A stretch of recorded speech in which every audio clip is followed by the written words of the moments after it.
Bismillahirrahmanirrahim, warga Dewan Kebanggaan Negara.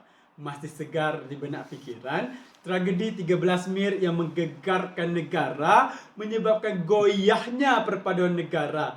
Lantas, diperkenalkan rukun negara. Terima kasih buat Tuan pengemudi acara, barisan kombinasi kehakiman yang arif lagi bijaksana, penjaga masa yang setia dengan jam randiknya. Seterusnya, para hadirin pencetus revolusi berwawasan, Assalamualaikum buat semua. Andai patah saya para jawali, bertongkat jua saya kemari. Bukan kerana ingin bermimpi, tetapi untuk menyelami mauduk pidato yang berbunyi rukun negara asas penyatuan masyarakat. Orang kata tak kenal maka tak cinta. Jadi ayuh kita bercinta dengan mauduk pidato saya pada hari ini. Frasa utama kita ialah asas. Menurut Kamus Dewan Terbitan Dewan Bahasa dan Pustaka, edisi keempat, asas membawa maksud kepada sesuatu yang menjadi sandaran ataupun pendukung kepada sesuatu yang lain. Manakala penyatuan masyarakat pula adalah satu proses menyatupadukan rakyat dalam sesebuah negara agar menjadi satu identiti, ideologi dan nilai yang sama. Seterusnya, frasa rukun negara yang menjadi nadi pidato saya pada hari ini. Menurut Jabatan Penerangan Malaysia, rukun negara didefinisikan sebagai satu susunan prinsip hidup masyarakat yang mengandungi nilai kenegaraan dan norma sosial yang mencakupi seluruh aspek kehidupan bernegara. Rukun negara telah diisytiharkan secara rasminya oleh Duli Yang Maha Mulia Seri Paduka Baginda Yang di-Pertuan Agong Tuanku Ismail Nasiruddin Shah pada 31 Ogos 1970 bersempena dengan ulang tahun kemerdekaan yang ke-13. Secara tuntasnya, wajarlah penghayatan 5 prinsip rukun negara menjadi pendukung ke arah perpaduan rakyat yang lebih erat, persis kata peribahasa, serumpun bak serai, sesusun bak sirih. Warga Dewan minda kelas pertama. Sebelum kaki mengorak langkah lebih jauh, sebelum bibir petah berbicara, saya tampilkan indikator yang membina bahteranya. 3 cetusan minda akan dirungkai. Bermula dengan pengenalan rukun negara pemakin falsafah penyatuan, kupasan idea kedua pula akan membicarakan tentang suntikan prinsip kepercayaan kepada Tuhan dalam kehidupan seharian masyarakat. Sebelum saya sajikan anda semua dengan nilai yang ketiga yang membicarakan tentang prinsip kesetiaan kepada raja dan negara serta kepentingan keluhuran perlembagaan dalam integrasi nasional. Hadirin sekalian, indikator saya yang pertama di bawah kata kunci rukun negara pemangkin falsafah penyatuan. Rukun negara diangkat sebagai peneraju falsafah penyatuan kerana merupakan konsep terawal yang telah diperkenalkan kepada rakyat untuk memupuk integrasi nasional rentetan daripada peristiwa 13 Mei 1969. Selepas itu, pelbagai dasar kerajaan telah diwujudkan untuk mempunyai fungsi dan nilai yang sama, iaitu mencapai keharmonian dan menyatupadukan rakyat telah dihidangkan untuk mencapai perpaduan dan mencipta satu masyarakat yang adil seperti termaktub dalam rukun negara. Antara contoh-contoh dasar yang diperkenalkan bertunjangkan kepada aspirasi dalam rukun negara termasuklah dasar ekonomi baru DEB. DEB bertujuan untuk mengurangkan jurang ekonomi antara rakyat Malaysia. Hasilnya, kekayaan negara berjaya dibahagi sama rata dan rakyat Malaysia hidup dalam keadaan selesa pada hari ini berbanding dengan kadar 0% kemiskinan tegar berbanding tahun 1970.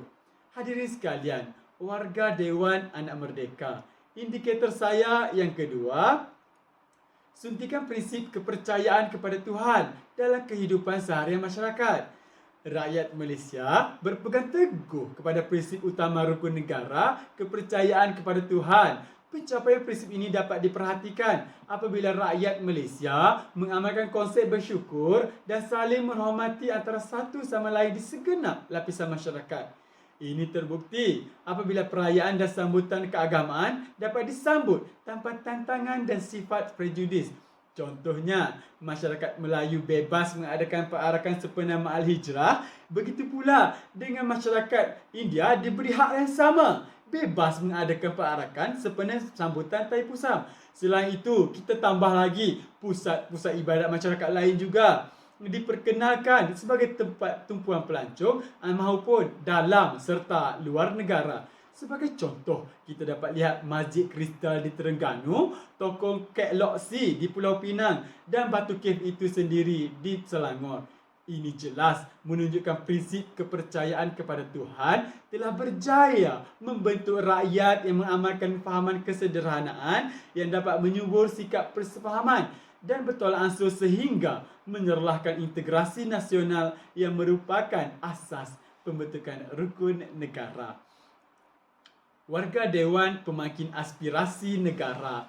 Beralih kepada indikator saya yang ketiga, di bawah kata kunci prinsip kesetiaan kepada raja dan negara serta kepentingan keluhuran perlembagaan dalam integrasi nasional. Hadirin sekalian, sistem beraja merupakan satu payung utama yang menaungi seluruh rakyat Malaysia dan merupakan sebahagian daripada sistem kerajaan yang dipilih oleh rakyat. Tahukah anda, perkara 44 dalam Perlembagaan Malaysia ada menyebut yang di-Pertuan Agong sebagai sebahagian daripada komponen yang membentuk parlimen. Justru rakyat Malaysia mengangkat Perlembagaan Malaysia sebagai undang-undang tertinggi negara. Penghayatan perlembagaan dan rakyat Malaysia melalui prinsip keluhuran perlembagaan jelas membantu pembentukan negara Malaysia yang berdaulat. Justru itu, rakyat Malaysia akur akan perkara 152 di mana bahasa Melayu diangkat sebagai bahasa rasmi. Akan tetapi, bahasa-bahasa lain masih bebas diamalkan dan masih boleh digunakan. Dari sini, bahasa telah berperanan untuk menyatupadukan rakyat berbilang kaum di Malaysia. Rasa curiga dan sangsi telah berubah kepada percaya. Rasa percaya itulah melahirkan bibit cinta untuk negara tercinta. Manakah tidak, perkara 3 menggariskan agama Islam sebagai agama rasmi. Akan tetapi, agama lain masih boleh diamalkan dengan aman dan damai. Perkara 11 pula merujuk kepada hak kebebasan beragama kepada setiap individu rakyat Malaysia. Maka terbuktilah bahawa rukun negara melalui prinsip keluhuran perlembagaan yang dihormati oleh rakyat memastikan kedaulatan undang-undang untuk menjamin perpaduan dan mewujudkan integrasi nasional antara rakyat berbilang bangsa. Warga Dewan Harapan Negara. Bulan semakin terang, bayang kian jelas. Pencapaian negara hari ini adalah kerana penyatupaduan rakyat Malaysia ke arah pembentukan satu negara harmoni. Justru konflik atau perselisihan faham seperti peristiwa Kampung Medan 2001 dan kes Plaza Loyak di Bukit Bintang yang pernah menjadi satu tamparan hebat buat kita semua harus dijadikan iktibar. Kita janganlah bersikap pentingkan diri sendiri seperti enau dalam belukar, melepaskan pucuk masing-masing terhadap perkauman dan keamanan negara. Akhir kalam. Sudah terang lagi bersuluh, rukun negara harus dihayati oleh setiap rakyat Malaysia. Dan ingat, jangan jadikan rukun negara hanya sekadar di kulit buku. Sekian, ini Malaysia kita. Terima kasih.